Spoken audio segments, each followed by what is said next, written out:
в метро, и мы кончились, поэтому если сбор денег снова.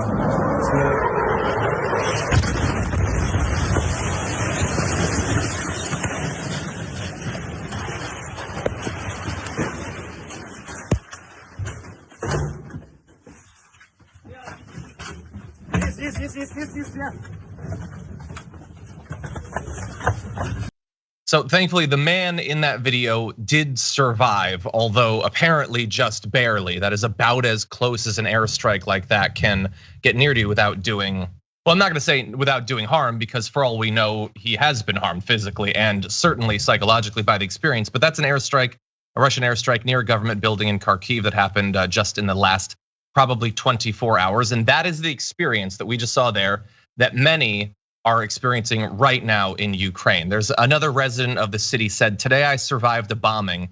A Russian plane dropped a bomb on the house next door. My boyfriend and I were at home. We felt a strong whistle and I realized it was flying towards us. We were in the corridor then and we felt the explosion from there. As dust rose up," she said, "the first thing I heard was children crying.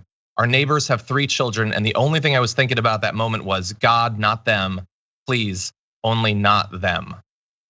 And the assaults specifically on civilians have long established in the conflict from the very beginning, apparently becoming more common. You can see in this map right here a number of different civilian structures being attacked by Russia just in the one city we're talking about here. Residential buildings, commercial buildings, as well as government buildings. All accidents, I'm sure, as in every conflict when that sort of thing happens, totally accidental. Nobody intends to do it, Ben.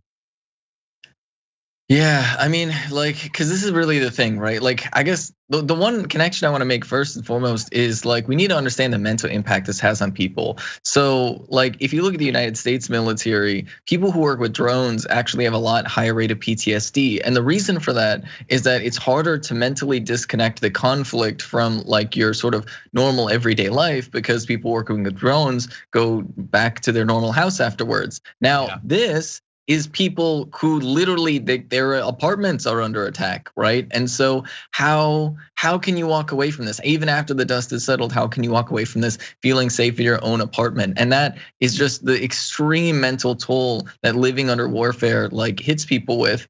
And then talking about like the soldiers, the Russian soldiers coming in, it really seems like there was a lack of downward direction in terms of like telling the soldiers on the ground like what exactly the operation was gonna be. Now, obviously the invasion itself is completely unjustified and terrible, but like if you're doing an invasion and you aren't communicating and have strict control over what the soldiers on the ground are doing, there's gonna be a lot of this happening. And that really seems to be the case of what's happening, where they're not really keeping a tight control on everything that's happening on the ground, and it's leading to a lot of this happening. And so it might be one of those instances of sort of intentional accidents, if that makes sense. Sure. Yeah, and I could see that coming about as a result of decisions being made by people who don't necessarily understand the situation on the ground. Also by soldiers who don't have information about what's happening zoomed out from the area of the conflict they're currently in. But then also let's bear in mind, they come in there with this particular plan that they have been preparing for. They face a number of different obstacles. It doesn't go as planned.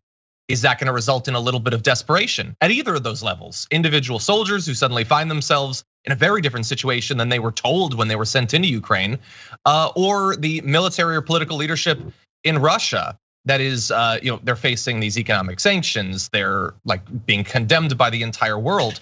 Does that lead to a sense of desperation or a need to make gains potentially at whatever cost? That's my fear at this point. Yeah, I mean, especially when you have this pressure for like a hurried pace, because right now these sanctions are hurting the Russian economy and there's this sense of urgency. And basically when you have a sense of urgency, you maybe have a faulty plan to start off with, and you have like a lack of discipline, it seems, right? Obviously, we're not Russian soldiers. We have no idea like what the day-to-day is there. Like those factors combine to create an environment where basically the more hasty you try to be, the more chaos there's gonna be. And under that chaos, people are gonna behave erratically, right? Both the civilians and the soldiers. and it creates a really, really terrible, miserable environment where things can get really scary really quick. Yeah, and these little videos, as tough as they can be to watch, are a view into that. Like, imagine being that man, assuming he survives this conflict. Is he going to be able to hear planes flying overhead without thinking about the experience he's just been through? And God only knows how many other near misses there might have been just for that individual. Now, he survived, many are not. One local official in Kherson said, "We cannot collect all the bodies and we cannot count because there's just been so much bombardment of a few of these different cities." In fact, we're gonna show you a little bit of, again, any map like this is out of date the second it's printed, but you can see here a little bit of the evolution of the conflict. A couple of different cities, Mariupol and Kherson, where ground fighting is currently happening. I am obviously objectively out of my element in analyzing any of this, but Mariupol in particular, they're saying is strategically very important to Russia because the forces they're currently moving up through the south and those who have moved into the disputed regions in the east theoretically are cut off by that city. So if they're able to take that, that's going to be incredibly important. Taking Odessa is theoretically going to stop some of the ability of other countries to get resources in through that port to Ukraine. So those are a couple of the cities that almost certainly are going to be under a great deal of pressure in the next couple of days. Yeah, most definitely. And this is where, like, I mean, if you look at that map, you'll see that most of the expansion in the moving forward of like these Russian troops, it's actually in like the southeastern, like southern and eastern portion of Ukraine. And there's a reason for that. There are a lot of strategic thinkers who think that Kiev, in some sense, is a red herring. That's not to say that they're not being occupied. Of course, they're being occupied. But with all the attention in Kiev, it really takes away from the perspective of looking at eastern Ukraine, looking at southern Ukraine, and basically the strategic goal that a lot of people think when it comes to like Russia with Ukraine is connecting the separatist regions in Donetsk and Luhansk to Crimea via land to basically give like an easy route for land-based resources to move from A to B between those regions freely. And that really like is something that is central sort of towards like Russia's economic goals. They have a significant economic interest in making that happen. And so that's why like it really seems like they're expanding a lot further in eastern Ukraine and southern Ukraine, and might basically be trying to take those more permanently, even if they do eventually retreat from Kiev. Yeah, no, I think that's a good analysis.